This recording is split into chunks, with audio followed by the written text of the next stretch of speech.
Nuestro tema de hoy, miércoles 7, no martes. Uy, a mí se volvió. Lunes, perdón.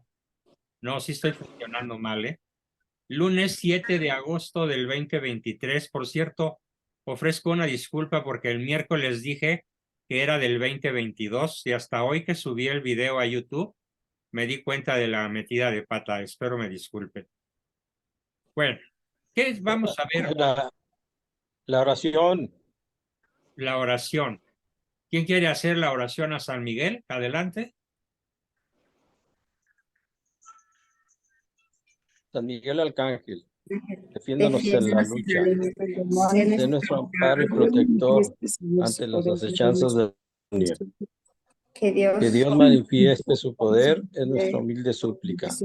Y tú, oh príncipe de la milicia celestial, con el poder que Dios te ha conferido, a Satanás y a los demás espíritus malignos que vagan por el mundo para la perdición de las almas. por el mundo para la perdición de las almas. Amén.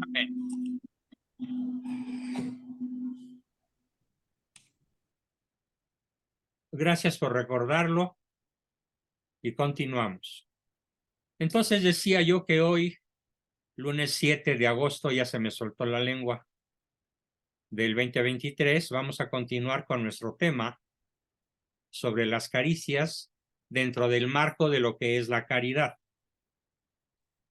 Y déjenme decirles que el tema que vamos a ver hoy es particularmente dramático y particularmente importante. ¿Por qué? Porque es la antítesis de la caridad. Es todo lo contrario de la caridad. ¿Y a qué me refiero? Me refiero a la ausencia de caricias. Es muy malo dar caricias negativas, claro. Es muy malo dar caricias condicionales. Es muy malo dar caricias falsas. Es pésimo dar caricias de lástima. Pero si hay algo malo, en medio de todo ese concepto de caridad cristiana que estamos desmenuzando con singular acuciosidad, con singular profundidad, es la ausencia de caricias. Es cuando la madre enojada le deja de hablar a su hijo porque se portó mal. Es cuando el marido enojado le da media vuelta en la cama a su esposa y se voltea para su buró. O ella también. Puede ser que en algunas ocasiones ella sea la que lo haga. O cuando nuestro hijo nos pregunta con insistencia algo que ya le hemos dicho, y en lugar de darle nuevamente una explicación plausible, una explicación con paciencia, con decisión de que no se entienda, preferimos decirle algo así como, ay, no molestes, eso ya te lo expliqué y deja de molestar. Y la mamá se va a otro lado y lo deja chiflando en la loma. Hay mil y un formas. Sería inagotable decirlas. Todas las formas mediante las cuales, en vez de dar una caricia, la negamos. ¿Y por qué la negamos? Porque resulta muy cómodo. Porque resulta la línea del menor esfuerzo. Porque en general el organismo humano está acostumbrado a seguir lo que se llama economía de caricias. Entonces, si podemos economizar las caricias, pues las vamos a economizar en lugar de darlas. O sea, nuestro organismo está diseñado de tal forma, no en su diseño original, sino en su diseño de persona caída en pecado, por el pecado original. Estamos diseñados para economizar esfuerzos. El pecado original nos dejó prisioneros de la línea del menor esfuerzo. Nos dejó sumidos en la discolería, en el ahí te ves, en el ráscate con tus uñas, en el no te pelo porque no me interesas. Y mil y un formas que tenemos, sobre todo en México, de referirnos a las personas a las cuales queremos hacerles sentir el peso de nuestra indiferencia, de nuestro rencor, de nuestro desprecio muchas veces, o incluso, ¿por qué no?, también de nuestra venganza. Pero todo esto sucede porque hemos ignorado a lo largo de centurias, ¿sí?, de siglos, tal vez de milenios, hemos ignorado los efectos que produce en el prójimo la ausencia de caricias. Voy a ser lo más técnico y lo más técnico posible, lo más serio, sin dramatizar, porque no pretendo llegarles al corazón ni a las tripas, pretendo llegarles a la racionalidad, para que este conocimiento sobre los efectos de las caricias ausentes, de las caricias que no se dan, de las caricias que se niegan, pudiendo haberse dado, nos quede grabado en el cerebro, nos quede grabado en el ámbito del conocimiento. Y como se los digo a mis alumnos de filosofía, nada que esté en la mente humana dejó de pasar por los sentidos. Así que todo lo que hemos acopiado, todo aquello de lo que hemos hecho acopio a lo largo de nuestra vida, vámoslo retrotrayendo en esos momentos para recordar cómo nos sentimos cuando mamá nos negó un beso o una sonrisa, o cuando mamá se fue del lugar donde estábamos sin dirigirnos la palabra y sin darnos una explicación. Y no solo, tal vez añadió alguna de aquellas expresiones tan clásicas de las mamás de antes. Ahí te ves, Juan te llamas. Tú te lo buscaste, ahora lo pagas. Vamos entonces a comenzar por describir, desgranar la mazorca y decir qué sucede a un organismo, qué le sucede a un ser humano cuando se le queda a deber una caricia, o un paquete de caricias, o un montón de caricias. ¿Qué sucede? Decimos que el hambre de caricias no espera. El hambre de caricias no sabe esperar. No es como el hambre que puede esperar, más o menos, incluso media hora o más. No es como la sed, que también puede esperar. No, el hambre de caricias es atenaceante en su sentido de la urgencia.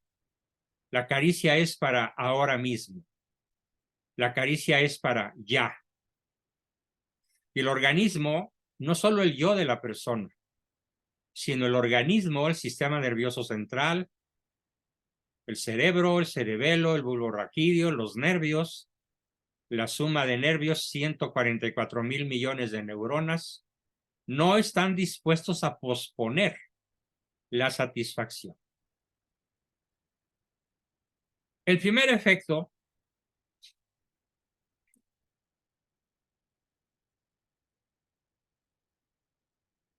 vamos a ver por dónde empezamos. Bueno, vamos a empezar por el medio ambiente. ¿Cómo es el medio ambiente de un niño descuidado respecto de las caricias que su madre le debe? O su padre, o ambos. ¿Cómo es su conducta? ¿Cómo se relaciona con el medio ambiente? Bueno, pues es un niño antiecológico. Es un niño que le encanta la suciedad, el desperdicio, la incuria, los abusos, las actividades destructivas y la contaminación en todas sus variables. Nada más hay que entrar al cuarto de un adolescente, de un niño, al cual se le ha descuidado en términos de satisfacerlo respecto de sus hambres básicas que no saben esperar. Y luego la mamá lo regaña, la mamá se queja, la mamá lo castiga, la mamá le grita, la mamá lo priva, lo agrede, lo ofende, lo describe en términos muy agresivos, muy peyorativos, porque a ti te encanta la suciedad, te encanta el desperdicio. ¿Sí? Pues no es que le encante. Es que no tiene tiempo para ocuparse de las cosas que podría ocuparse si realmente recibiera los satisfactores que su organismo pide a gritos, mediante esas conductas que acabo de describir. En el segundo ámbito tenemos los efectos biológicos.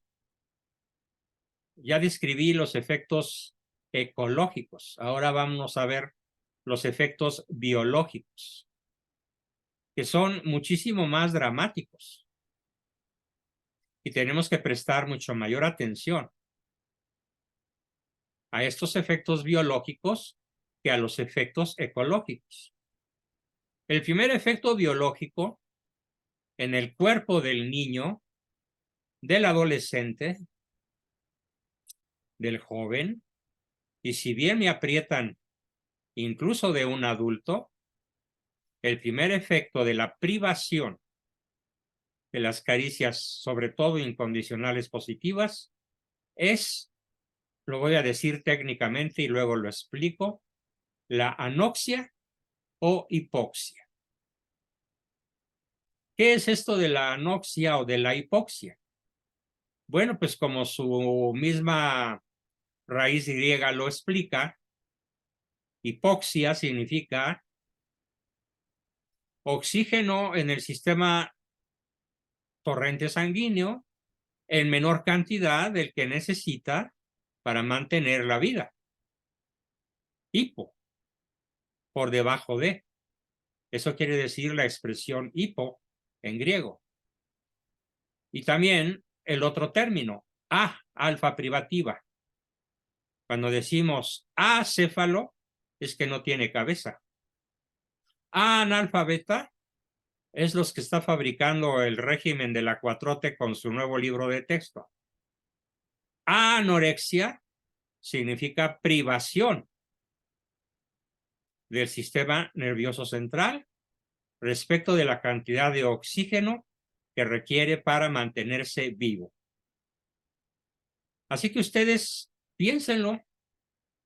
Si quieren realmente matar a sus hijos, matar a las personas que dicen amar, nada más prívenlas de las caricias y tendrán anoxia e hipoxia, cuyo contenido, cuyo significado ya expliqué. El nombre completo es anorexia nervosa o anoxia nervosa. Bien, aunado a esto, ¿qué se sigue? O sea, inmediatamente o simultáneamente al hecho de verse privado del oxígeno en sangre, se produce un aumento o una disminución exagerados del apetito. ¿Sí? ¿Por qué? Porque esto va íntimamente ligado al debilitamiento del sistema inmunológico. Dicho de otra manera, no podemos esperar que se dé la anoxia, que se dé la hipoxia, sin que ocurran otros fenómenos concomitantes. Y posiblemente el fenómeno concomitante más detestable que más deberíamos evitar es el debilitamiento del sistema inmunológico. Pero no paran ahí las cosas. Seguimos desgranando la mazorca. Lentitud de reacción en el tono muscular. O sea, en lugar de reaccionar de manera instantánea ante una agresión, ante una cucaracha, ante un bicho que anda por ahí molestando, ante una descalificación verbal Bueno, a la cual podemos ¿no? a la cual podemos contestar si estuviéramos saludables. ¿Qué se da? Pues se da una lentificación del sistema muscular, del tono muscular. Entonces nos volvemos así como en cámara lenta. Nos volvemos como si no pudiéramos movernos con la rapidez y la agilidad que conviene moverse, sobre todo en presencia de un agente hostil o de una situación peligrosa. Y esto nos lleva a la siguiente consecuencia, que consiste en la tendencia a sufrir accidentes. Vean, todo está escalonado. Y finalmente, la incapacidad para rechazar infecciones orgánicas severas y en casos severos hasta la muerte. Todo esto es el paquete de efectos biológicos más frecuentes de la privación de caricias, lo mismo en un bebé que en un adulto. Claro, el adulto aguanta muchísimo más. Aguanta más en tiempo y en privaciones. E incluso puede llegar el momento en el cual un adulto aprenda a defenderse por sí mismo y hacer caso omiso de las privaciones que recibe hasta de la persona que ama. Y en ese caso, el adulto que sabe prescindir de las caricias de la persona que ama, podemos decir que ha alcanzado el colmo de la madurez y que es un adulto que se define como el adulto autónomo, como el que no depende para su salud y su vida de la recepción de las caricias de su prójimo, sino que es tan autónomo que se las puede pasar sin ellas.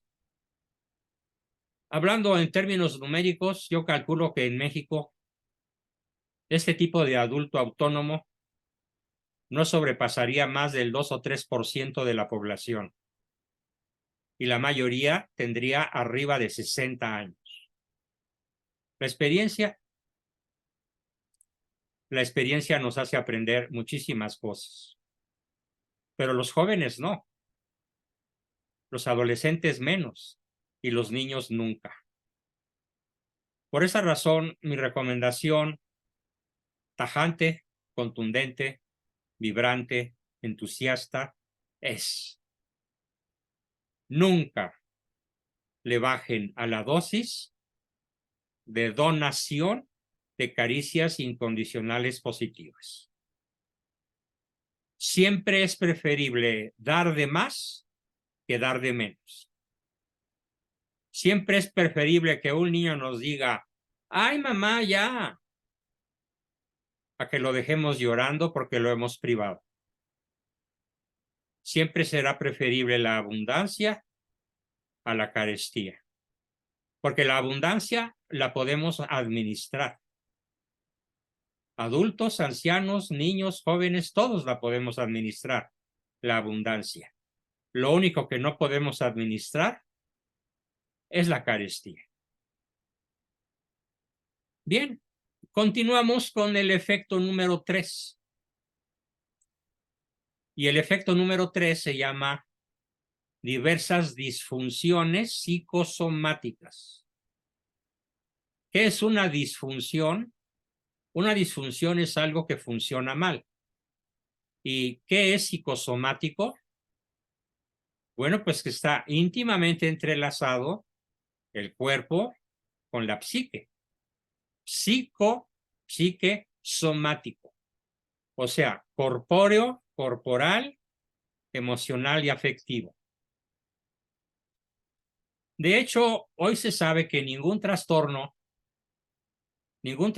psicoafectivo, ningún trastorno emocional, ningún trastorno sentimental o de las emociones es un trastorno que ocurre de manera aislada y porque sí, ¿no? Tiene su por qué sí. Y el por qué sí es lo que produce la pérdida de las caricias que esa persona necesita. ¿Qué se va a producir como trastorno endógeno? Bueno, el más importante de todos se llama depresión endógena mayor. Depresión endógena mayor. Quiere decir que es una depresión sumamente grave que no se va a tratar con antidepresivos, aun cuando de manera ocasional y no sistémica se puedan manejar de modo eventual y en ciertas circunstancias graves, pero no es la cura de la depresión endógena mayor, ningún antidepresivo, por famoso que sea.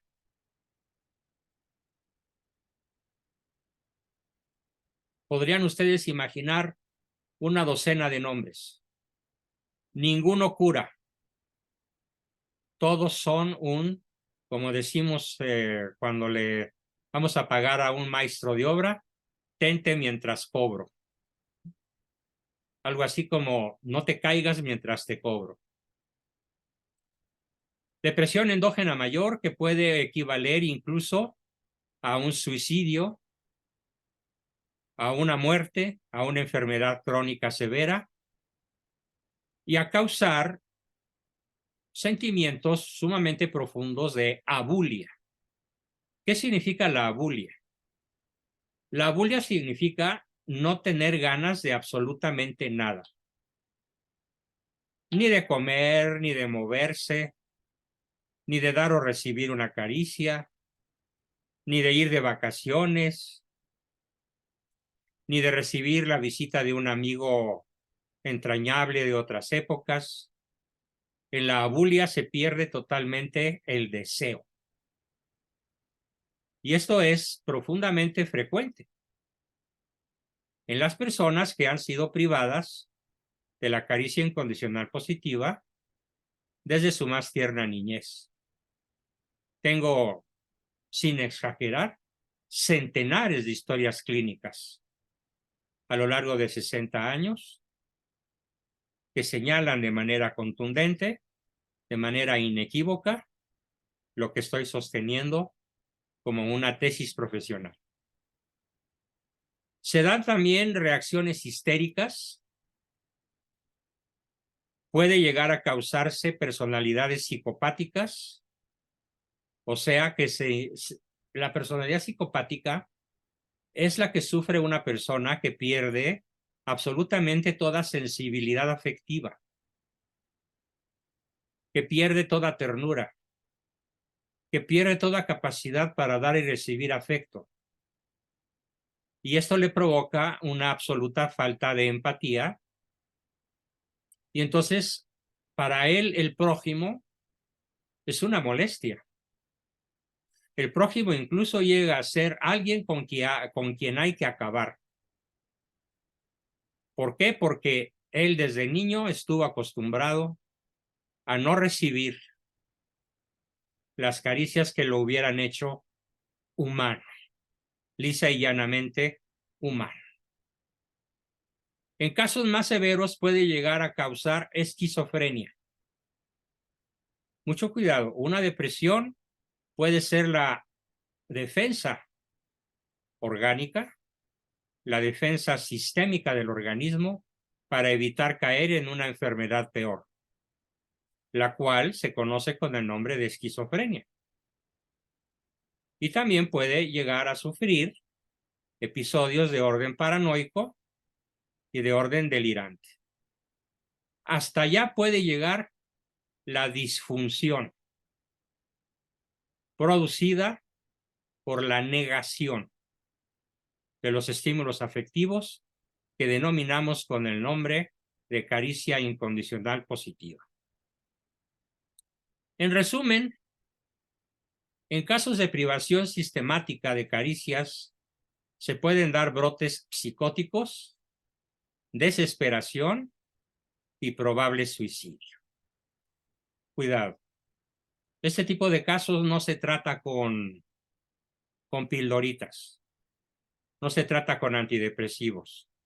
Se necesita un acompañamiento psicoterapéutico muy intenso, muy frecuente, muy cariñoso, por parte de un terapeuta que tenga experiencia y voluntad para tratar este tipo de casos sin aburrirse, sin desesperarse, sin ofender y sin caer en aquello que ha causado principalmente esta enfermedad, que es la indiferencia.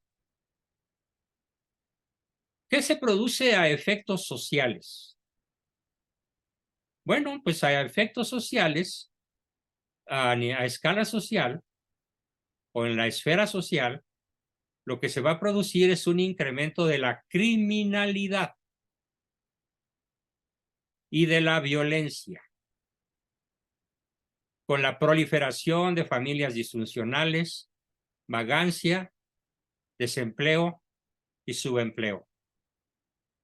Aquí está la explicación del México de hoy.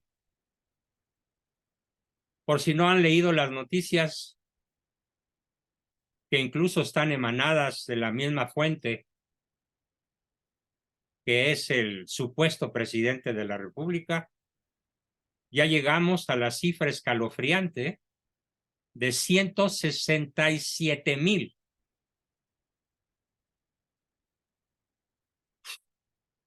actos criminales con violencia, nacidos casi todos ellos del predominio del narcotráfico.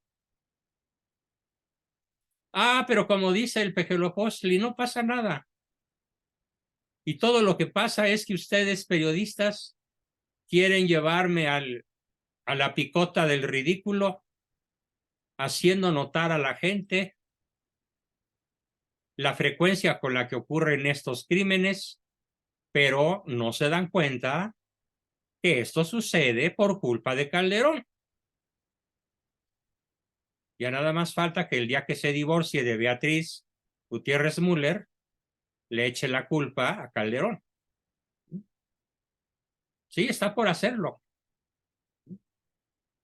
Entonces, los efectos sociales son, pues, el incremento de la criminalidad y de la violencia, las familias disfuncionales, la vagancia, el desempleo y el subempleo. Y la adhesión irrestricta al narcotráfico. O sea, el efecto socioeconómico que produce en las familias la ausencia de caricia incondicional positiva es algo que explica la presencia del narcotráfico en las 32 ciudades capitales del país y en los 32 estados de la República, en unos un poquito más que en otros, pero ciertamente, sin excepción, en todos. Como una reacción a la deserción escolar, a la improductividad laboral, a los juegos psicológicos mortales para extorsionar caricias, tiempo y reconocimiento. ¿Saben qué es lo primero que logra un narquillo de 14 años cuando es reclutado por el narco? Logra un sentimiento de afiliación. El mismo sentimiento de afiliación y de pertenencia que no le dio su familia. Por eso está ahí. Porque el narco le da el cobijo emocional que nunca le dio su madre, que nunca le dio su padre, que nunca le dieron sus tíos, ni sus hermanos, ni ningún otro familiar cercano. Ese sentimiento de afiliación es tal que están dispuestos a perder la vida antes que denunciar al jefe del clan, antes que denunciar al jefe del grupúsculo, de la pandilla, que acaba de colocar una bomba en el centro de Veracruz o en el centro de Acapulco, o que acaba de secuestrar N cantidad de vehículos en la autopista del Sol. Primero dan la vida que denunciar a los autores de las fechorías. ¿Por qué? Porque lo que le dio el narco en incondicionalidad, en afecto, en impunidad, en sentimiento de pertenencia, no se lo dio jamás la familia. Niños, adolescentes y adultos deprimidos, empleados improductivos, ejecutivos y dirigentes políticos estresados, distresados, mejor dicho, pésimos estudiantes y seguidores desmotivados, personas que en general sufren problemas de conducta, inadecuaciones, problemas emocionales, problemas conyugales, problemas familiares, problemas profesionales, etc. Y voy a terminar la explicación de hoy y la sesión de hoy, aunque daré un minuto para que Ricardo haga su pregunta. Viene el efecto más dramático de todos, el efecto trascendental. ¿Qué es? ¿En qué consiste este efecto trascendental? En la pérdida del sentido de la vida. Y se incurre en herejías existenciales y religiosas, como la herejía existencial del Bajío. Bonito León, Guanajuato, donde la vida no vale nada.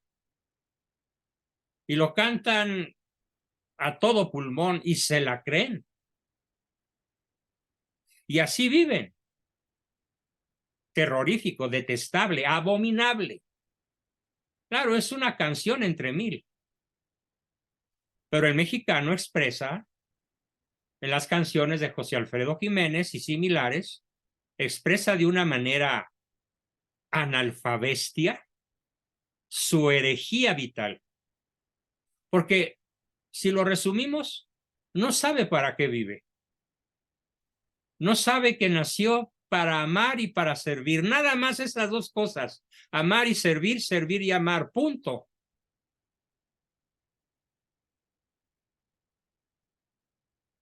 Se cae pues en la deformación o ausencia de la idea y de la imagen de Dios. Un ejemplo muy dramático. Existe en los Estados Unidos una enorme cantidad de cárceles en las que se practican brutalidades indescriptibles. Yo acabo de ver una serie de Netflix histórica donde se trata este tema. Créanme que en varias ocasiones estuve tentado por la náusea que me produjo ir al baño a vomitar. No, pero por razones profesionales me la chuté toda. Es una tesis, es una cinta que analiza una psicóloga que se llama Laura Magnani, la autora del informe de 2008 sobre el Comité de Servicios de Amigos Americanos, y escribió, Laura Magnani, viven enterrados vivos, sufren aislamiento de largo plazo en las cárceles californianas y de todo el país, jóvenes y adultos. Ella sostuvo en el show de Michael Slate y describió las condiciones de la gran mayoría de las prisiones yanquis. Es tan deshumanizante que es inimaginable. Se les castiga por tener una vida intelectual. Se les castiga por pensar en serio, fuera de lo convencional. Se les castiga por el mero hecho de pensar. Así que es extremadamente alarmante la idea de impedir el acceso de las personas a cierto tipo de pensamiento, que es lo que representa la censura. Ya sabemos por la investigación que una de las mejores cosas que puede pasarle a alguien que tiene una larga condena en prisión es poder desarrollar una vida intelectual y empezar a leer, a estudiar y a pensar por sí mismo. Pero todo esto está prohibido. Ni siquiera tienen acceso a estas caricias. De esta manera uno puede crear en serio, uno podría crear en serio una nueva vida para sí mismo o podría darle sentido a la vida, aunque éste nunca se conozca. Y quiero denunciar que el sistema carcelario de mi país cancela todas estas posibilidades, sobre todo por los niveles de extremo aislamiento en la que vive esta gente desgraciada. Para los que preguntaban si es correcto utilizar el término desgraciada, pues aquí aplica de manera perfecta. Y bueno, hoy no tenemos un tiempo largo para preguntas y respuestas, pero Ricardo, ¿tenías ganas de decir algo? Adelante. A ver, muy rápido lo que comento nada más. Uno, el problema de los cárteles es que les ofrece a los jóvenes dos cosas que todo el ser humano anhela. Uno, una identidad propia y dos, una pertenencia a un grupo. Siempre estamos entre esas dos tendencias, entre otras, en esa dualidad. El único, la unicidad, siempre se les pone un apodo y se les conoce por todo el mundo con ese apodo y se les respeta y se les da su lugar. Y al mismo tiempo una pertenencia, es pertenencia de que tú eres de este grupo y todo lo hacemos juntos, etcétera, etcétera. Y tienen una serie de reglas, etcétera, etcétera.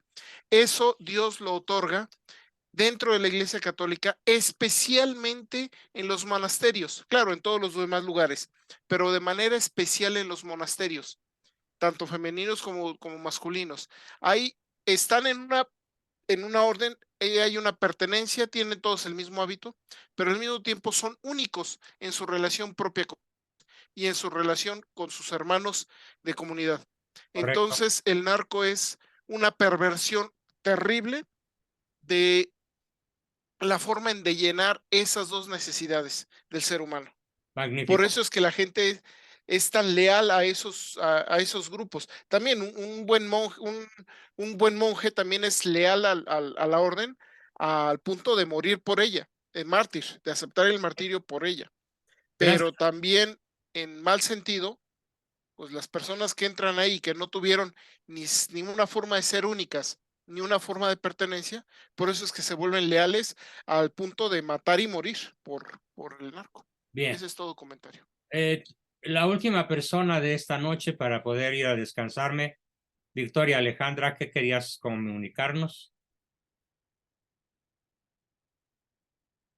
Prende tu micrófono. Victoria, tienes tu micrófono apagado.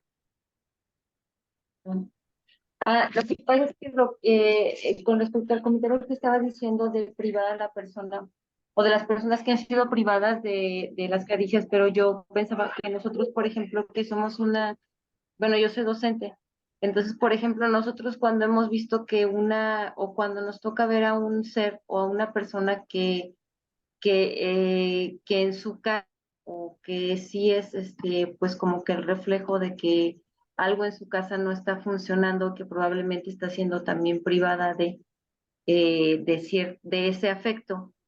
Nosotros, por ejemplo, no podríamos fungir en la escuela, o cómo podríamos hacerle para que en la escuela tuviera ese sentimiento como de pertenecer. Será nuestro tema. Evitar... Será nuestro tema del miércoles, Victoria.